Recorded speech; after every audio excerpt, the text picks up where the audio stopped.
Hello, it's Weekend Handicapper from weekendhandicapper.com. In this video, I'm going to provide my picks and analysis for the 2020 Remsen Stakes at Aqueduct, a race that horses in this field, in this race, are trying to earn enough points to be in the starting gate of the 2021 Kentucky Derby. So it's a short field, only 5 horses in this field.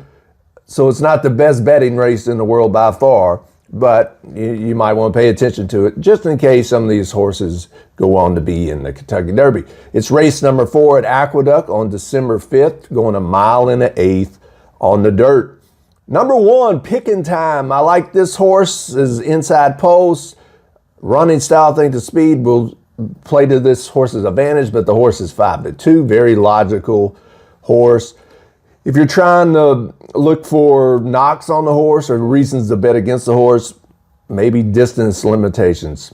I've never been this far before, so maybe at a short price, that might be one of the reasons you bet against this horse. Number 2, Known Agenda, even shorter priced morning line, 8-5 for Todd Pletcher. This horse, it looks tough. It looks to be a very versatile horse from Top Connection. So I can't fault you for liking the horse, but whether or not you bet the horse at 8-5 or lower is your prerogative. Number 3, Brooklyn Strong, 7-2. Finally, is some sort of a price here. It's 2 for 3 lifetime. I'm not saying it's going to rain. I'm not a forecaster or meteorologist. I have a hard enough time trying to predict who's going to win horse races, let alone weather. I think it's like a 35% chance, 40% chance of rain at Aqueduct on Saturday. If you're a big believer in off-track handicapping and trying to find contenders whose pedigree does well on sloppy tracks, wet tracks, then you might want to give Brooklyn Strong an even stronger consideration if the track is indeed wet.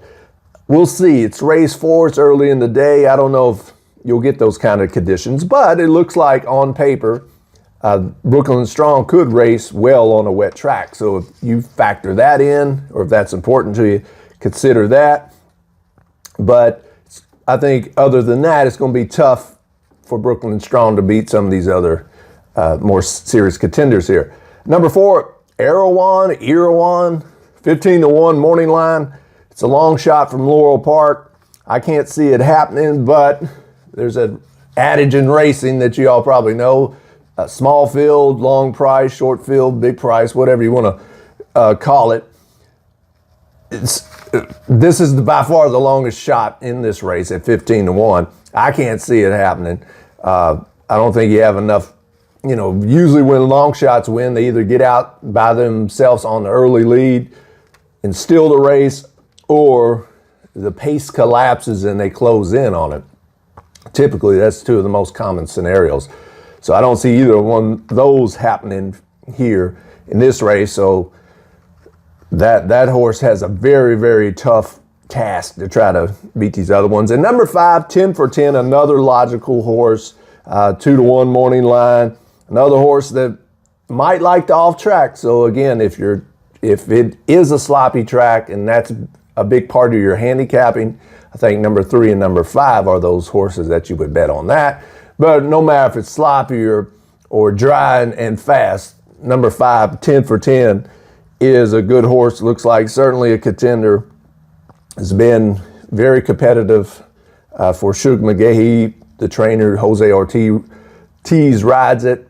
So that's definitely a logical contender as well. So how am I going to bet this year's Remsen Stakes, 2020 Remsen Stakes at Aqueduct? It's 5-horse fields are very hard to bet. In my opinion, you might as well skip it. I love big horse fields. I love value. So it's probably more of a fan of watching possible Kentucky Derby contenders in this race more than betting this race. If I was going to bet, I would pay attention to number 1, Picking Time. Picking Time, I love to pick. So maybe from not only the hunch play as far as the guitars angle, which is ludicrous. Y'all know that. I'm just kidding with y'all about choosing a horse because of its name. But I don't like that 5-2 morning line. If it goes lower, heck no, no way I'm betting it. If it creeps up to 3-1, 7-2 even, because more money's coming in on the 2 or the 5, then I might make a bet. But probably not. I'm probably going to abstain from this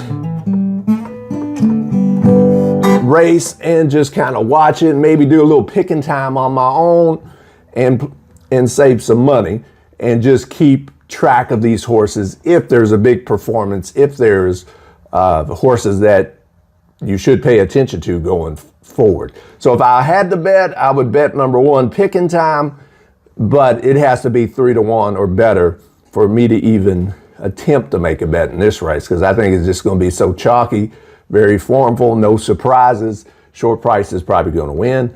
Might as well keep my money in my pocket and save it for another day to bet on a horse that offers more value and more bang for your buck. But picking time's my number 1 pick in this race if I was going to bet it, but I probably won't bet it because the price is going to be too short.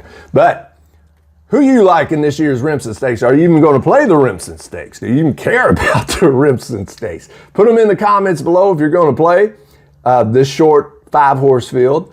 I'd love to hear who you like in this weekend's Remsen Stakes.